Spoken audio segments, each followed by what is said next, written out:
Quran petunjuk untuk yang belajar takwa. Mereka atas petunjuk dan sungguh untuk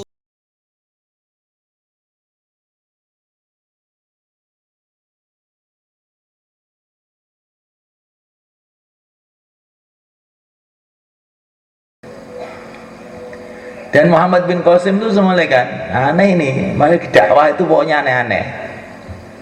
Muhammad bin Qasim itu adalah panglima perang yang ditunjuk oleh Hajjaj, orang yang paling zalim di dunia waktu itu. Lo nunjuk orang kok, Masya Allah, tidak dikira-kira itu anak kecil umur 17 tahun tuh mengislamkan berjuta-juta orang. Barokahnya tidak karu-karuan. Ini tertulis dalam sejarah kan. Maka kita ini dakwah itu jangan buruk sangka. Wah, itu polisi nggak akan bisa jadi baik lah polisi itu. Nah, jangan bilang begitu. Oh, pimpinannya itu aja antek. Apa itu? Iya, itu kan pimpinannya. Mungkin pimpinannya antek, tapi dia wali ya nggak tahu kita itu. Karena Muhammad bin Qasim ini sesoleh-solehnya manusia, seberkah-berkahnya manusia, mengislamkan orang Sindi, orang Pakistan. Pimpinannya itu loh sedolim-dolimnya manusia. Nah, maka dalam dakwah itu nggak usah pilih-pilih orang, pokoknya dakwah terus. Semua orang kita ajak untuk mikirkan agama ini. Insya Allah malaikat. Ayahnya adalah Fir'aunnya umat ini. Siapa itu? Abu Jahal. Anaknya Ikrimah jadi wali. Loh, kan aneh itu malaikat. Ayahnya itu dikasih gelar oleh Nabi Fir'aunnya umat ini, ya ini Abu Jahal ini. Lah anaknya itu orangnya lembut. Satu malam tuh Nabi itu mimpi. Saya kok mimpi aneh, kata Nabi. Abu Jahal itu loh, kok punya pohon di surga. Ya, apa itu maksudnya, kata Nabi itu. Setelah anaknya Abu Jahal itu masuk Islam, oh ini maksudnya ini. Ayahnya itu antek neraka, lah anaknya jadi wali Allah. Begitu lembutnya Ikrimah ini. Baru melihat Quran, belum membaca, melihat tok sudah nangis sebenarnya. Diciumi itu Al-Quran. Ini kalamnya Tuhanku, ini kalamnya Tuhanku. Anaknya siapa? Anaknya Abu Jahal. Maka dakwah itu pokoknya jalan terus. Kalau anaknya orang seperti itu, ya nggak akan jauh dari ayahnya. Belum tentu, belum tentu. Nggak ada manusia yang lebih jahat melebihi Abu Jahal. Nah. Maka subhanahu wa ta'ala nanti kita ini kalau terus berjuang, maka Allah akan kasih kita pengalaman-pengalaman mirip dengan pengalamannya para nabi, dengan pengalamannya para sahabat. Di tempat-tempat yang kita tidak kira muncul orang-orang yang bermutu, orang-orang yang luar biasa, orang-orang yang barokah. Maka kita terus saja, insya Allah malaikat. Siapa yang mengira Jawa ini dulu bisa jadi negeri muslim malaikat? Dulu tempatnya Brawijaya, tempatnya orang Hindu, dedengkot-dedengkot Hindu. Yang jadi asbab hidayah itu siapa? Sunan Ampel, umurnya baru 19 tahun, nggak punya apa-apa. Begitulah ceritanya dakwah. Maka subhanahu wa ta'ala, dakwah ini perintah Allah. Maulana saat kemarin musyawarah mengulangi, dakwah itu perintah Allah. Nggak usah kamu pahami yang panjang-panjang. Dakwah itu perintah Allah. Maka dalam perintah Allah itu pasti ada barokah-barokah yang luar biasa. Perintah Allah. Nilai dari sebuah perintah itu menurut yang memerintahkan. Kalau Pak Lurah kepala desa bilang bangun rumah, itu maksudnya ya rumah 5 kali 6 atau berapa gitu ya. Tapi kalau Pak Gubernur bilang bangun rumah, itu mesti rumahnya gede banget itu. Kalau presiden bangun rumah, itu bisa bangun rumah seluruh Indonesia dibangun semua tadi. Kalau Allah Subhanahu wa taala, oh, nilai perintah Allah itu nggak bisa kita bayangkan. Nggak bisa kita bayangkan. Cuman kita ini ditipu oleh syaitan, menerima perintah Allah itu bagaimana ya? Bagaimana ya? Ya ini. Ada seorang pemborong diperintah oleh Pak Gubernur bikin jembatan di Terangkil sana. Maka dia ini marah kepada gubernur. Pak Gubernur, kamu ini pakai otak dong. Saya ini nggak punya apa-apa kok suruh bangun. Yang nggak pakai otak itu kamu. Saya ini gubernur, kalau saya nyuruh bangun kereta, bangun jembatan, itu biaya dari saya bukan dari kamu.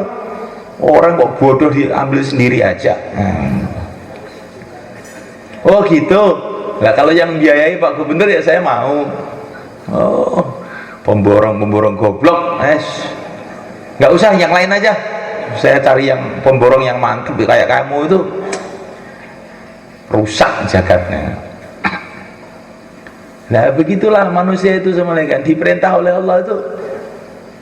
Nanti biayanya dari mana? Loh, perintah dari Allah kok biayanya dari mana? Shalom alaikum. Nah, perintah dari Allah kok biayanya dari mana itu, coba apa nggak keliru itu?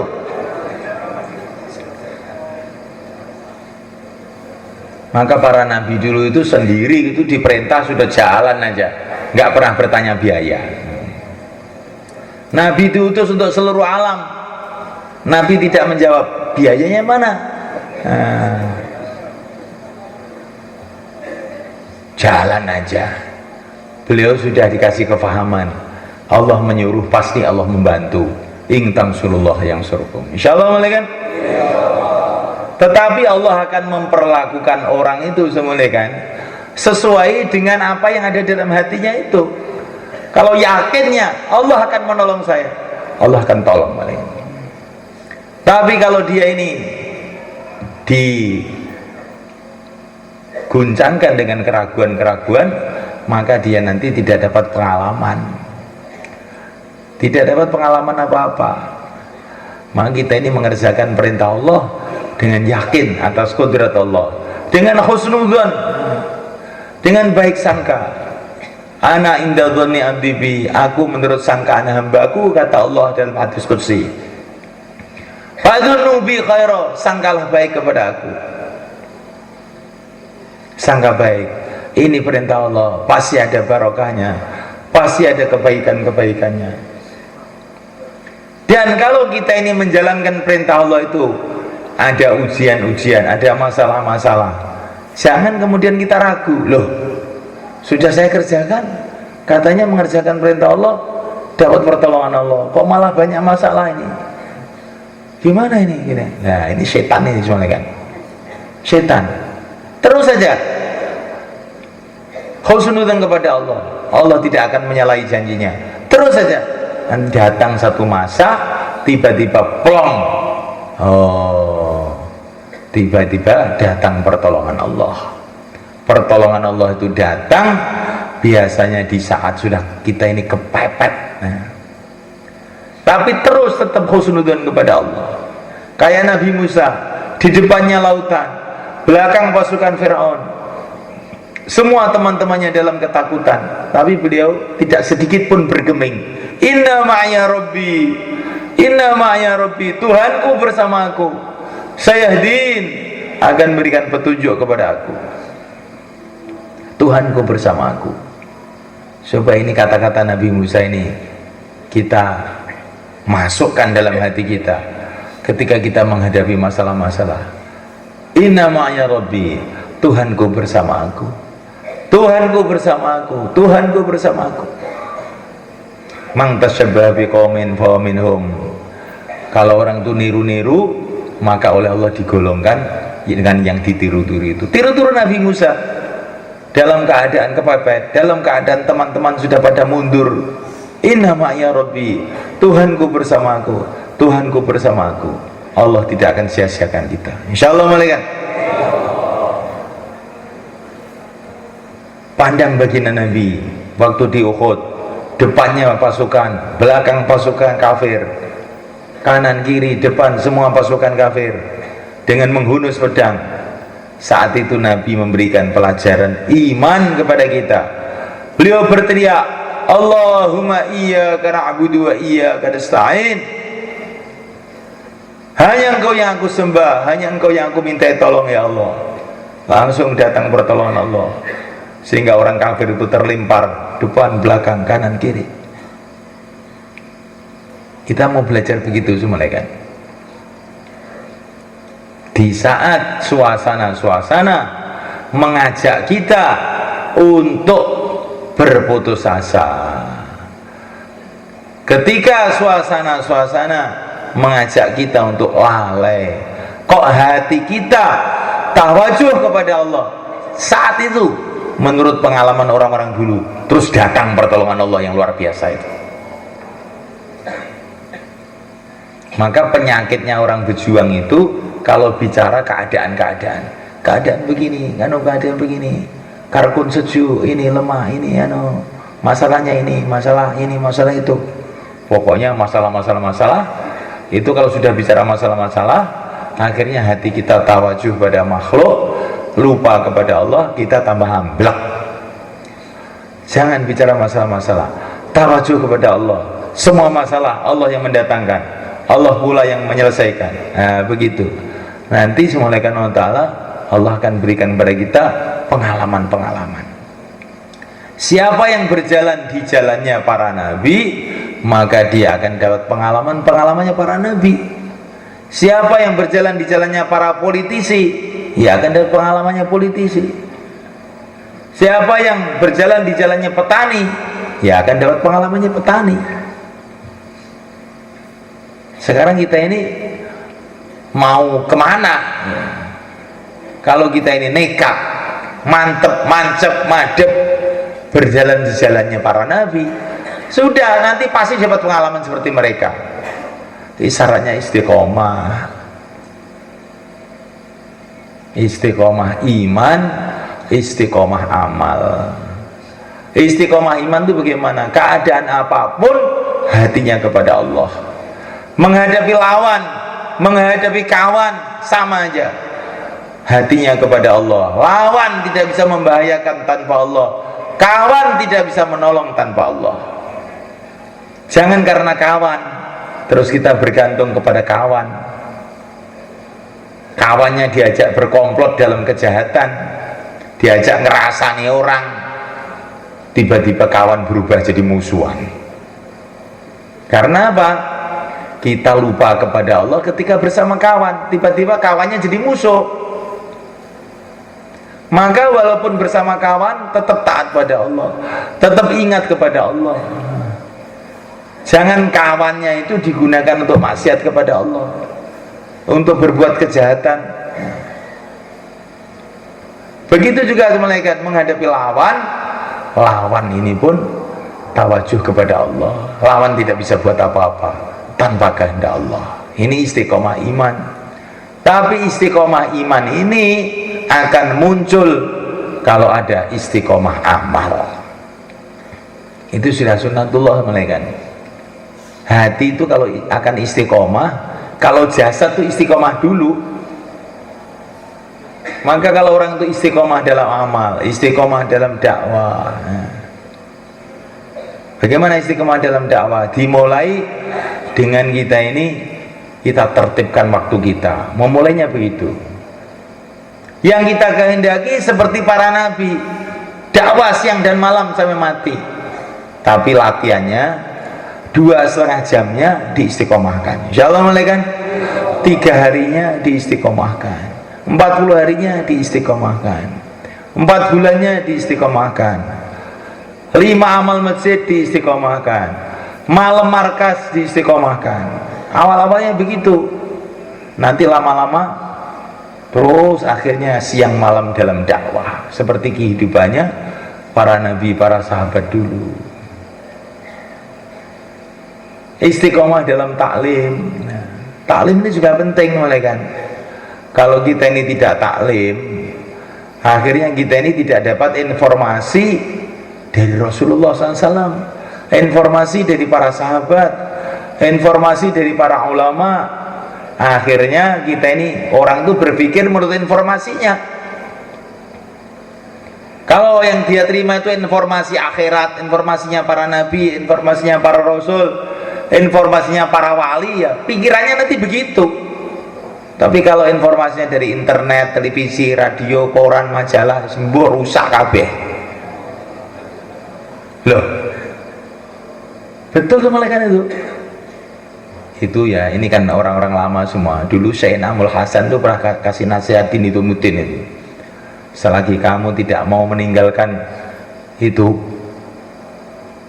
radio, koran, majalah, katanya, susah jadi orang takwa, katanya. Beliau mengatakan begitu. Itu Syekh Am loh, kan bukan saya itu. Nah, karena kalau ngomong begini nih sekarang itu ditertawakan. ngomong orang bakal ini sing gatek nih. Gak gatek nih gak apa-apa. Bangga untuk ganjaran naik. Jadi bicara agama itu orang nggak mau dengar juga nggak apa-apa, tetap kita dapat pahala aja. Jangan karena orang nggak mau dengar kita diem, sudah bicara aja terus. Insyaallah kan. Ini penting kan, karena kita ini, saya ini bukan apa ngada-ada gitu, apa-apa dilarang, apa-apa bukan begitu masanya. Ini usaha agama ini suksesnya itu kalau hati kita ini tawajuh kepada Allah. Lah perkara-perkara ini bikin kita ini nggak tawajuh gitu loh, masalahnya itu. Maka kita tinggalkan, minimal dikurangi lah. Insyaallah kan? Minimal dikurangi. Kenapa para masyayikh kita dulu saya lihat menggerakkan orang itu keluar. Ini bukan hanya masalah dakwah, masalah tarbiyah, supaya dia bisa konsentrasi dalam agama. Nah, setan tuh pinter. Ini orang keluarnya sekarang sudah biasa ini. Bagaimana perasaannya keluar, tapi sebetulnya di rumah itu bagaimana caranya? Maka dikasih HP. Nah, keluar perasaannya sudah keluar 40 hari, 4 bulan. Tapi selama 4 bulan itu di rumah terus sebetulnya. Mau tidur, tante ketemu istrinya, ketemu anaknya, sampai kucing mati di rumah pun tahu, genteng bocor pun tahu. Lah ini akhirnya kita ini tidak bisa konsentrasi. Dan ini kerugian besar. Maka tadi Karguzari tadi yang sudah pernah keluar 4 bulan sekian ratus, tinggal separuh, yang lain tidak aktif lagi. Itu ada orang yang mengatakan itu diantara sebabnya karena waktu keluar membawa HP, sehingga waktu keluar itu rohani dia tidak terbentuk. Akhirnya setelah keluar gak ada kekuatan untuk keluar lagi. Ada orang mengatakan begitu. Siapa itu? Ya saya ini. Saya ini ya. Hadis maudhu nanti ya. Jadi semalakan Allah Ta'ala, maka kita ini keluar. Apa maksudnya itu? Maksudnya itu mau belajar hubungan kepada Allah. Ini maksud yang terpenting. Maka apa saja yang mengganggu hati kita, kita tinggalkan semua. Insya Allah malaikat. Istiqomah dalam taklim, istiqomah dalam ibadah. Ibadahnya sudah dijaga. sholat berjamaah, sholat sunnah, qobliyah, ba'diyah, isyraq, duha, awabin, tasbih, tahajud, witir, harus kita jaga semua malaikat, supaya kita ini ada kekuatan rohani. Orang-orang kafir itu pada zaman para sahabat dulu itu ngerti, orang Islam itu kalau siang puasa, kalau malam tahajud. Orang kafir itu tahu begitu semua, saking umumnya. Jadi tahajud itu di kalangan para sahabat itu sudah umum, amalan semua orang. Maulana Said Khan rahimahullah, beliau mengatakan tahajud dengan dakwah nggak bisa dipisah.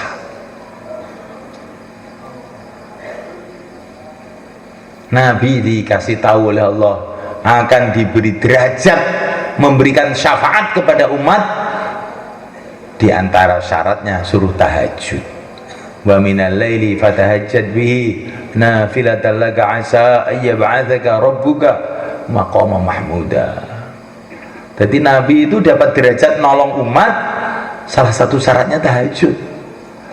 Nah, kita harus tahajud, insyaallah malaikat. Istiqomah khidmat. Khidmat itu juga harus istiqomah. Seperti dicontohkan Sayyidina Umar dalam keadaan sakaratul maut. Sakaratul maut malaikat, darah sudah bercucuran dari perut beliau. Beliau mengatakan, nanti kalau saya mati, semua yang datang kasih makan ya. Nah, semua yang datang kasih makan. Jadi ngasih makan ketika ada orang mati itu sunnahnya Sayyidina Umar itu, bukan bid'ah itu, bukan. Nah, insyaallah kan? Ya. Loh, ini Sayyidina Umar loh, bukan saya loh. Nah, ketika beliau mau sakaratul maut, bahkan sudah sakaratul maut, nanti kalau saya mati semua kasih makan.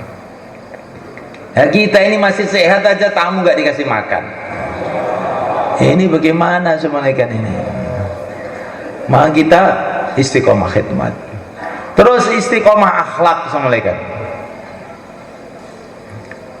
Ini kalau orang itu mau berjuang, pasti dia akan menghadapi macam-macam manusia. Maka setelah Allah cerita mengenai dakwah, kemudian Allah Subhanahu wa taala berfirman, "Wala tastawil hasanatu walas sayyi'ah idfa' billati hiya ahsan fa idzal ladzi bainaka wa bainahu adawah ka'annahu waliyyun hamim." Insyaallah malaikat, tolak keburukan itu dengan kebaikan, maka musuh tiba-tiba jadi seperti teman setia. Jadi kalau dakwah itu dengan akhlak, tandanya ada musuh jadi teman setia. Kalau dakwah tidak pakai akhlak, teman jadi musuh.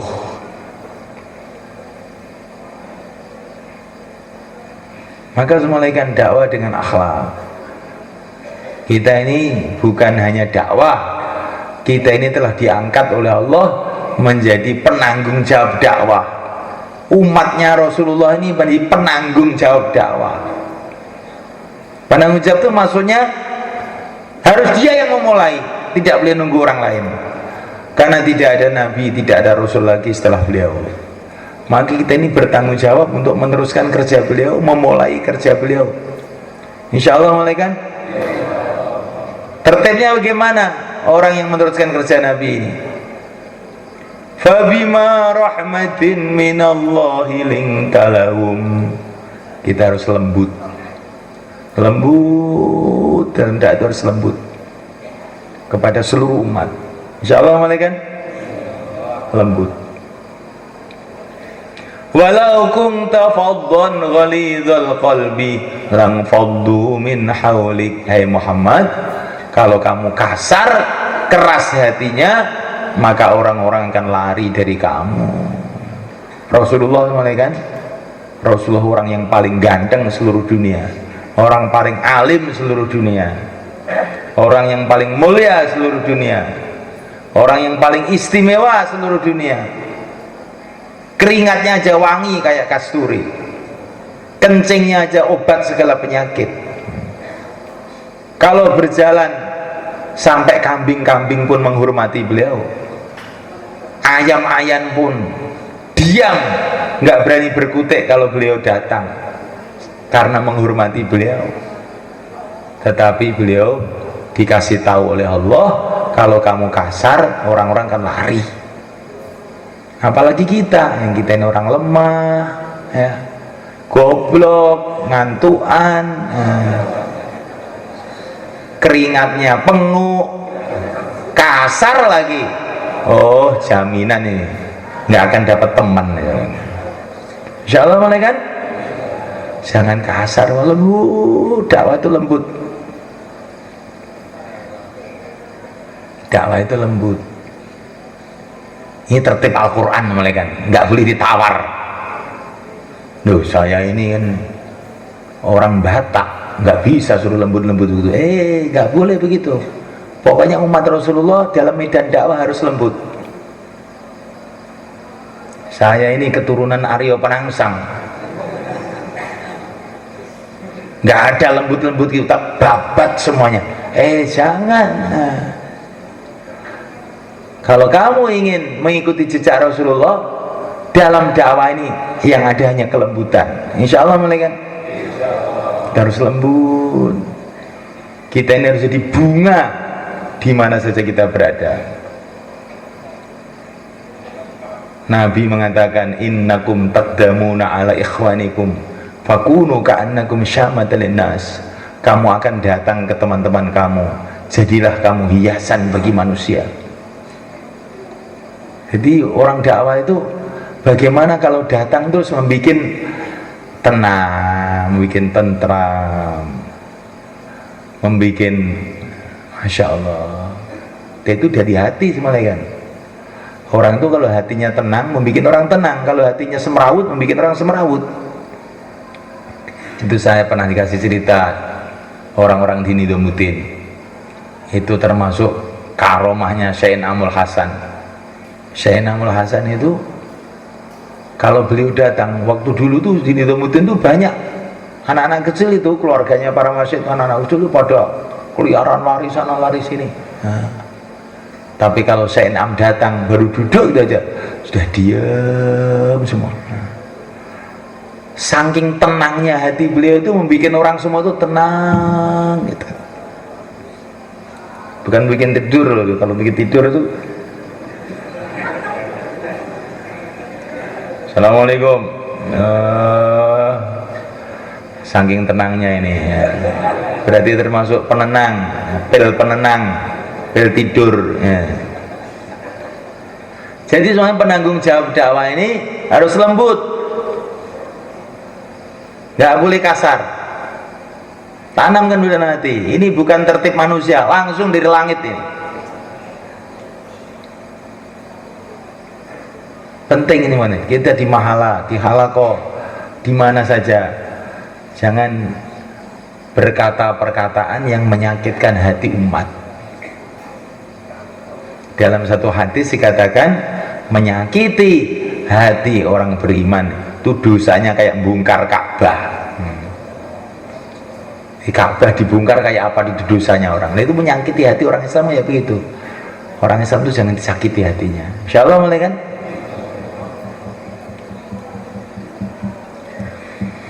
Nah, mulaikan Allah Ta'ala wa'fu anhum, memaafkan ya, ini tertib yang kedua. Dai itu harus senantiasa memaafkan. Tidak ada permusuhan dalam dakwah. Maafkan. Di padang mahsyar kelak ada elan, silahkan berdiri orang yang senantiasa memaafkan, silahkan masuk surga tanpa hisab. Masya Allah. Ini dalam kitab Al-Budur Az-Zahirah karangnya Imam Suyuti ada hadis, orang-orang yang senantiasa memaafkan itu akan masuk surga tanpa hisab. Maka kalau ada teman-teman kita menyakitkan hati kita, kita maafkan. Insya Allah kan? Kita maafkan walaupun sangat menyakitkan. kita maafkan. Sampai kapan? Sampai masuk surga tanpa hisab. Insyaallah malaikat. Wastaghfir lahum. Kemudian kita senantiasa istighfar kepada Allah untuk teman-teman kita. Ya Allah, ampuni mereka, ampuni mereka, ampuni mereka. Barang siapa yang istighfar untuk orang-orang beriman sehari semalam 25 kali, maka doa-doanya akan diterima oleh Allah. Jadi kalau mau doa itu istighfar dulu. Ya Allah, ampunilah umat Islam, ampunilah umat Islam, ampunilah umat Islam 25 kali. Terus doa, nanti doanya makbul. Insyaallah malaikat. Wastaghfirhum wasyawirhum fil amr. Wasyawirhum fil amr. Diajak musyawarah teman-temannya itu. Diajak musyawarah. Dan kalau musyawarah malaikat, kalau kita ini mimpin musyawarah, biasakan memilih keputusan yang termudah untuk dikerjakan.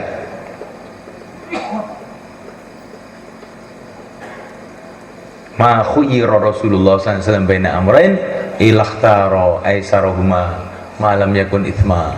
Nabi itu kalau disuruh milih dua perkara, maka mesti dipilih yang termudah selagi bukan dosa. Maka kalau musyawarah itu, pikir itu memudahkan bagaimana orang bisa mengerjakan.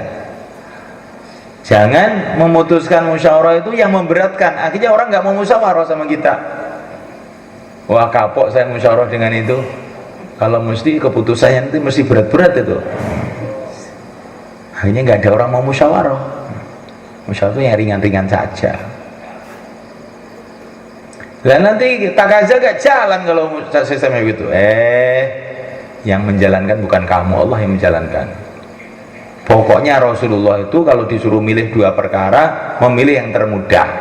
Dah, gitu aja. Jalan gak jalan itu bukan urusan kamu. Yang penting kamu ikut Rasulullah. Insyaallah malaikat. Tapi kalau sudah ikut Rasulullah itu nanti tiba-tiba Allah SWT itu memudahkan kerja-kerja itu.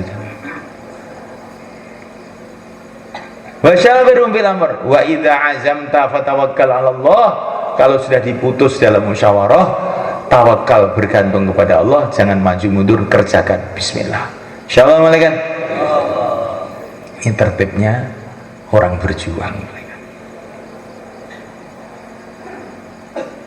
Para sahabat itu perjuangannya sudah diterima oleh Allah, sehingga mereka dijadikan oleh Allah sebagai contoh buat kita.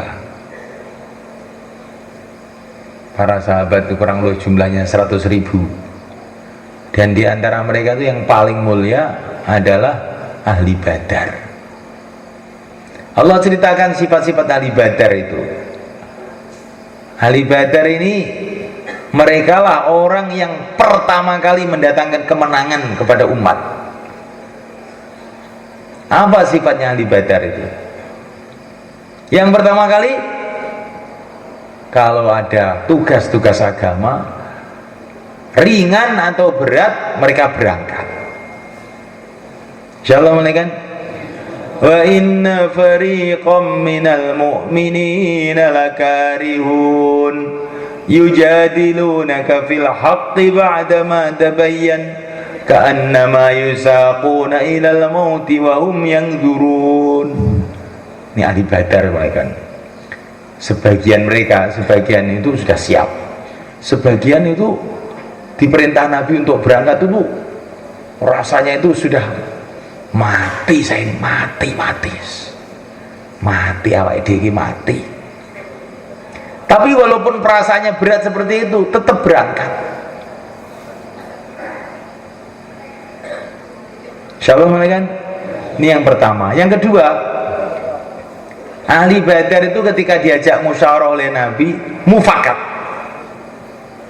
Ini tandanya satu kerja mau sukses itu ketika musyawarah itu mufakat. Berbeda dengan di Uhud cuman kan. Di Uhud itu orang-orang yang mau pergi ke Uhud itu musyawarah enggak mufakat. Kalau Badar enggak mufakat 100%. Maka kita usaha kalau musyawarah itu sampai ahli musyawarah itu mufakat dalam satu keputusan. Insya Allah malaikat. Terus yang ketiga, kalau menghadapi masalah doa, ittastaghithuna rabbakum fastajaba lakum anni mumiddukum bi alfin minal malaikati murdifin.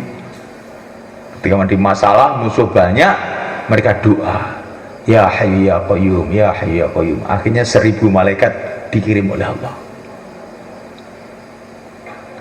Kemudian yang ke berapa? Kelima, ya. Yang kelima, mereka itu sabar. Bala ing tasbiru wa tattaqu, sabar dan takwa. Tabah dan takwa. Takwa itu bagaimana? Mengikuti tertib. Kalau takwa dalam sholat, ya tertibnya sholat diikuti. Kalau takwa dalam wudhu, ya tertibnya wudhu diikuti. Nah, para sahabat tuh tertib betul, mengikuti tertib. Berjuang ya ikut tertibnya berjuang. Insya Allah malaikat. Nah, ini ahli Badar malaikat.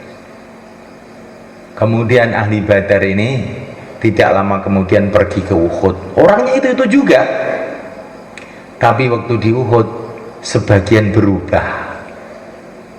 Yang 5 tadi itu hilang. Dulunya ada terus hilang. Waktu musyawarah nggak mufakat. Waktu dalam perjuangan bertengkar. Hatta idza fashiltum wa tanaza'tum fil amr wa 'asaitum min ba'di ma arakum ma tuhibbun minkum man yuridud dunya. Di Uhud orang-orangnya itu juga. Pertama kurang mufakat, yang kedua fasal. Fasal itu tidak ada keberanian untuk meneruskan perjuangan. Yang ketiga tanazu', bertengkar satu sama lain. Yang keempat wa'asa itu tidak taat dengan pimpinan. Yang kelima minkum mayuridud dunya, sebagian ada yang ingin dunia. Jadi semulaikan dalam perjuangan agama ini, kok ada ingin dunia saja, itu pertolongan akan ditarik oleh Allah. Dunia itu bukan hanya duit semulaikan. Dunia itu keinginan supaya dipuji orang, keinginan supaya dikatakan orang hebat, supaya jadi zamindar, itu juga dunia juga. Ini yang mengakibatkan pertolongan Allah ditarik dari pejuang-pejuang. Maka semulaikan ini Allah ceritakan dalam Quran supaya kita hati-hati ya. Orang itu ahli Uhud dengan ahli Badar itu orangnya hampir sama aja, terjadi perubahan. Begitu juga kita ini semulaikan, tadinya baik, kalau kita jaga bisa merosot. Yang kita jaga betul-betul, insya Allah malaikat. Apa saja yang membuat hati itu tidak enak dengan sesama muslim, kita tinggalkan. Muasyarah kita perbaiki, muamalah kita perbaiki. Syekh Yusuf rahimahullah mengatakan, awal daripada kemerosotan agama adalah rusaknya muamalah dan muasyarah. Kalau muamalah muasyarah itu merosot, maka terjadi perpecahan. Kalau sudah terjadi perpecahan, merosot semuanya. Apakah kamu ingin saya kasih tahu, kata Nabi, yang menggundul agama? Tentu ya Rasulullah, yang menggundul agama itu adalah perpecahan. Nah, malaikat Allah Ta'ala ya. Tapi kita tidak usah menyalahkan orang, tidak usah menyalahkan orang. Kita mulai dari diri kita sendiri. Kalau diri kita ini ada nurnya, nanti kita di mana-mana ya akan jadi penerang. Kalau diri kita ini menggelap, di mana-mana ya akan membuat kegelapan. Maka semulaikan kita akan mulai dari diri kita masing-masing untuk kita islah, memperbaiki yakin kita pada Allah, memperbaiki akhlak kita, bagi ibadah kita, sehingga kita ini diterima oleh Allah untuk meneruskan perjuangan Rasulullah SAW. Insyaallah malaikan. Untuk itu semalekan yang dari musyawarah ini akan keluar 4 bulan 40 hari, silakan berdiri ke belakang. Silakan. Taqabbalallah, jazakumullah.